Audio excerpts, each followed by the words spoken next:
Pemkot Surabaya mengeksekusi belasan rumah di wilayah Asemrowo dan Tambak Osowilangun.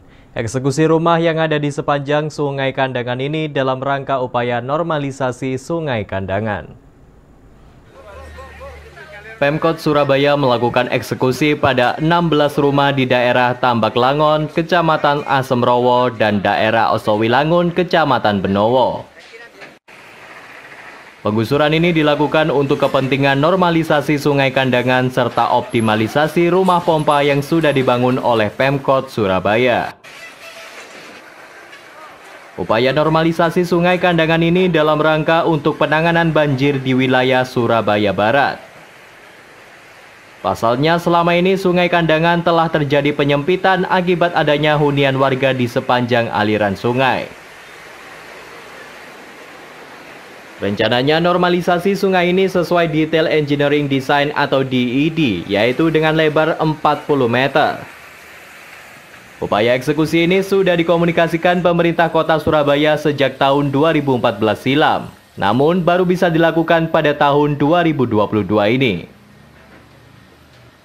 Sebenarnya kemarin pada saat sebelum lebaran itu sudah ingkrah, sudah mau kita lakukan eksekusi, mereka minta untuk ditunda setelah lebaran ya, karena kita memperhatikan aspek kemanusiaan juga, pertimbangan juga arahan dari Bapak Wali Kota tetap memperhatikan kepentingan masyarakat ya, kita tunda sampai dengan pelaksanaan hari ini. Hari ini pun tadi pendekatan dari kepolisian, TNI, Pak Camat dan segenap yang terlibat di sini pendekatannya adalah persuasif dan humanis. Jadi kita dari pemerintah kota sudah menyiapkan yang terkena dampak itu untuk, ini ada 2 kecamatan, yaitu Kecamatan Asemrowo, Kelurahan Tambak Saryoso, dan Kecamatan Benowo, Kelurahannya Tambak Osowilangun. Itu totalnya untuk yang Asemrowo itu kemarin 9 rumah, untuk yang di Tambak Osowilangun ini sekitar 7 rumah. Nah itu sudah kita siapkan juga termasuk untuk relokasi ke rusun. Jadi rusun yang terdekat ada di rusun Romo Kalisari. Secara persuasif tadi sudah dilakukan pendekatan. Mereka awalnya juga bagaimana terkait dengan mobilitas pemindahan, kami pun menyiapkan untuk angkutan transportasinya, termasuk kebutuhan orang-orang untuk membantu pengangkatan barang-barang. Itu yang bisa kami sampaikan. Sementara itu, kuasa hukum warga korban penggusuran, Sunarto Edi Wibowo, menilai proses eksekusi rumah di sepanjang Sungai Kandangan menuai kekecewaan sejumlah warga, khususnya warga yang telah mengantongi sertifikat hak milik atas tanah yang ditinggali.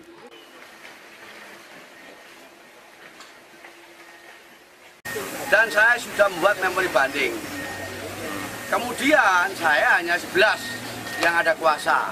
Nah, ini ketentuan Undang-Undang Nomor 2 Tahun 2012 ada pasal 2. Pasal 2 itu adanya suatu keadilan, adanya suatu kesejahteraan, adanya suatu perlindungan bagi pemerintah negara. Nah, pasal 5 ini belum bisa dieksekusi dikarenakan masih ada banding. Pasal 5 ketika belum punya kekuatan hukum tetap, contohnya tidak boleh nyaur. Dikarenakan hal ini maka saya melaporkan khususnya siapa yang bertanggung jawab, baik wali kota maupun kepala dinas PU Surabaya. Saya laporkan ini nggak main-main di Bareskrim, di Kapolri, di Kapolda.